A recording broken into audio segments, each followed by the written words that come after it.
BJP. നേതാവും മുൻ സംസ്ഥാന വൈസ് പ്രസിഡന്റുമായ എൻ രാധാകൃഷ്ണൻ മാധ്യമങ്ങളെ കാണുകയാണ് തത്സമയം.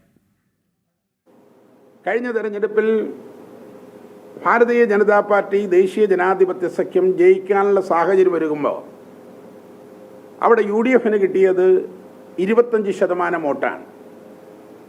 10% വോട്ട് ദേശീയ ജനാധിപത്യ സഖ്യത്തെ തകർക്കുന്നതിന് വേണ്ടി കോൺഗ്രസ് പാർട്ടി ഇടതുപക്ഷ ജനാധിപത്യ മുന്നണിക്ക് കൊടുക്കേണ്ട കണക്കുകളാണ് ഞാൻ പറയുന്നത്.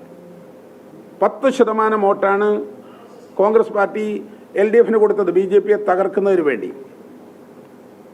പല പഞ്ചായത്ത് തെരഞ്ഞെടുപ്പുകളിലെ വിശദമായ വിഷയങ്ങൾ പരിശോധിച്ചാൽ പത്തനംതിട്ട ജില്ലയിലെ അയിരൂർ പഞ്ചായത്തിലെ ഏറ്റവും വലിയ പാർട്ടി ഭാരതീയ ജനതാ പാർട്ടിയാണ്. ഏറ്റവും വലിയ കക്ഷി NDA ആണ്. അവിടെ ഇവർ രണ്ടുപേരും ഒരുമിച്ചാണ് ഭരിക്കുന്നത്. ഇന്ന് പത്രസമ്മേളനം നടത്തിയ രമേശ് ചെന്നിത്തലയോടും സതീശനോടും എനിക്ക് സൂചിപ്പിക്കാനുള്ള അയിരൂർ പഞ്ചായത്തിൽ ആരാണ് ഭരിക്കുന്നത്, എങ്ങനെയാണ് ഭരിക്കുന്നത്? രമേശ് ചെന്നിത്തലയുടെ സ്വന്തം പഞ്ചായത്തായ ചെന്നിത്തലയിലെ ഏറ്റവും വലിയ പാർട്ടി BJP ആണ്. അവിടെ ചെന്നിത്തലയുടെ പാർട്ടി കോൺഗ്രസ് പാർട്ടി എടുത്ത നിലപാടെന്തായിരുന്നു? എങ്ങനെയുള്ള നിലപാടുകളാണ് അവർ സ്വീകരിച്ചത്? ചെങ്ങന്നൂർ നിയോജക മണ്ഡലത്തിലെ തിരുവൻമണ്ടൂർ പഞ്ചായത്ത്, ആ തിരുവൻമണ്ടൂർ പഞ്ചായത്തിൽ ഭാരതീയ ജനതാ പാർട്ടിയെ ദേശീയ ജനാധിപത്യ സഖ്യത്തെ തകർക്കുന്നതിന് വേണ്ടി നിങ്ങളെടുത്ത നിലപാടെന്താണ്? രണ്ട് മുന്നണികൾ ഒരുമിച്ചല്ലേ മുന്നോട്ട് പോയേ? കോൺഗ്രസ് നേതാക്കന്മാരോട് VD സതീശന്റെ വെളിപ്പാട് അകലെയാണ് കൊടുങ്ങല്ലൂർ മുനിസിപ്പാലിറ്റി. ഈ കഴിഞ്ഞ തദ്ദേശ സ്വയംഭരണ സ്ഥാപനങ്ങളിലേക്കുള്ള തെരഞ്ഞെടുപ്പിൽ അവിടെ 3-ാം വാർഡിൽ കോൺഗ്രസ് പാർട്ടിക്ക് കിട്ടിയത് 39 വോട്ട്, 4-ാം വാർഡിൽ കോൺഗ്രസിന് കിട്ടിയത് 71 വോട്ട്, 7-ാം വാർഡിൽ കോൺഗ്രസിന് കിട്ടിയത് 49 വോട്ട്, 18-ാം വാർഡിൽ കോൺഗ്രസിന് UDFന് കിട്ടിയത് 83 വോട്ട്, 19-ാം വാർഡിൽ കിട്ടിയത് 93 വോട്ട്, 20-ാം വാർഡിൽ കിട്ടിയത് 51 വോട്ട്, 21-ാം വാർഡിൽ കോൺഗ്രസിന് കിട്ടിയത് വെറും 16 വോട്ട്. 16 വോട്ടാണ് ഈ സതീശന്റെ പാർട്ടിക്ക് 21-ാം വാർഡിൽ കൊടുങ്ങല്ലൂർ മുനിസിപ്പാലിറ്റിയിൽ കിട്ടിയത്. 29-ാം വാർഡിൽ 97 വോട്ട്, 30-ാം വാർഡിൽ 89 വോട്ട്, 32-ാം വാർഡിൽ 44 വോട്ട്, 33-ാം വാർഡിൽ 82 വോട്ട്, 36-ാം വാർഡിൽ 79 വോട്ട്, 37-ാം വാർഡിൽ 45 വോട്ട്, 40-ാം വാർഡിൽ 75 വോട്ട്. ഇതൊക്കെ എവിടെ പോയി? ചെന്നിത്തലയും സതീശനും മറുപടി പറയണം. BJP കൊടുങ്ങല്ലൂർ മുനിസിപ്പാലിറ്റിയിൽ കിട്ടിയത് 41.5% വോട്ടാണ്. ഞങ്ങൾ 18 സീറ്റിൽ 1-ാം സ്ഥാനത്താണ്, 21 സീറ്റിൽ ഞങ്ങൾ 2-ാം സ്ഥാനത്താണ്. അവിടെയൊക്കെ ഈ കോൺഗ്രസിൻ്റെ വോട്ട് 50-ൽ താഴെ, 40-ൽ താഴെ, 100-ൽ താഴെ, 100-ൽ കൂടുതലുള്ള ആകെയുള്ളത് 12-ാം വാർഡിൽ മാത്രമേ ഉള്ളൂ. അങ്ങനെ വളരെ പ്രത്യക്ഷമായി, പരോക്ഷമായി പോലുമല്ല, പ്രത്യക്ഷമായി ഭാരതീയ ജനതാ പാർട്ടിയെ തകർക്കുന്നതിന് വേണ്ടി നിലപാടുകൾ സ്വീകരിച്ചിട്ടുള്ള പാർട്ടിയാണിവർ, മുന്നണിയാണിത്. ഈ സതീശനും ഈ രമേശ് ചെന്നിത്തലയും നേതൃത്വം കൊടുക്കുന്ന UDF സംവിധാനം ഭാരതീയ ജനതാ പാർട്ടിയെ ദേശീയ ജനാധിപത്യ സഖ്യത്തെ തകർക്കാൻ വേണ്ടിയെടുത്ത നിലപാടുകൾ അതായിരുന്നു. ഇപ്പോൾ കഴിഞ്ഞ പ്രാവശ്യം ശ്രീമാൻ കുമ്മൻ രാജശേഖരൻ നേമം മണ്ഡലത്തിൽ മത്സരിക്കുന്നു. ശിവൻകുട്ടിയെ ജയിപ്പിക്കുന്നതിന് വേണ്ടി UDF എടുത്ത നിലപാടെന്താ? ജനങ്ങളോട് പറയണ്ടേ? ജനങ്ങളോട് സൂചിപ്പിക്കണ്ടേ? ജനങ്ങളോട് ഇതിന് മറുപടി പറയണ്ടേ?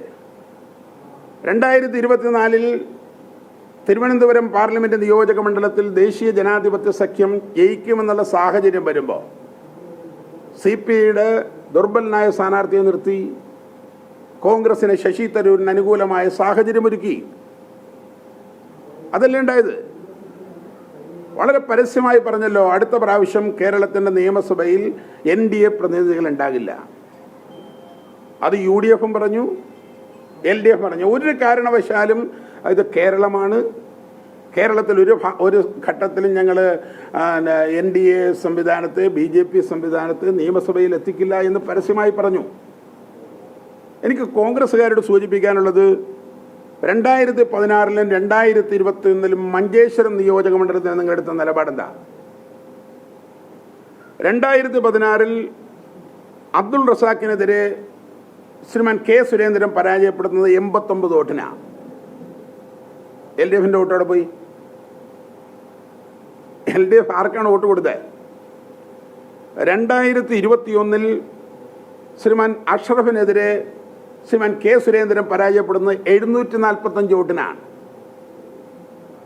LDFിന്റെ വോട്ട് അവിടെ പോയി. ഇവരുടെ നിലപാടുകളതല്ലേ. മഞ്ചേശ്വരത്ത് കഴിഞ്ഞ ഇത്രയും കാലങ്ങളായി ഇവരുടെ നിലപാടുകളതാ. ഇന്ത്യയിൽ എല്ലാ വിഷയങ്ങളും പരിശോധിച്ച് നോക്കി. ഇന്ത്യ ഗവൺമെൻറ്, മോഡി ഗവൺമെൻറ് നടപ്പാക്കുന്ന എല്ലാ സംവിധാനങ്ങൾക്കും പിണറായി വിജയനും രമേശ് ചെന്നിത്തലയും സതീശനും ഒറ്റക്കെട്ടായിട്ട് എതിർക്കുക. എല്ലാ സംവിധാനം. ഇപ്പോൾ പൗരത്വ ഭേദഗതി നിയമം കൊണ്ടുവന്നു, ഇവർ രണ്ടുപേരും ഒരുമിച്ച് ചേർന്ന് എതിർത്തു. LDF UDF ഒന്നാണ്. ദേശീയ പൗരത്വ രജിസ്റ്റർ കൊണ്ടുവന്നു, LDF UDF ഒന്നാണ്. മുത്തലാഖ് നിയമം കൊണ്ടുവന്നു, LDF UDF ഒന്നാണ്.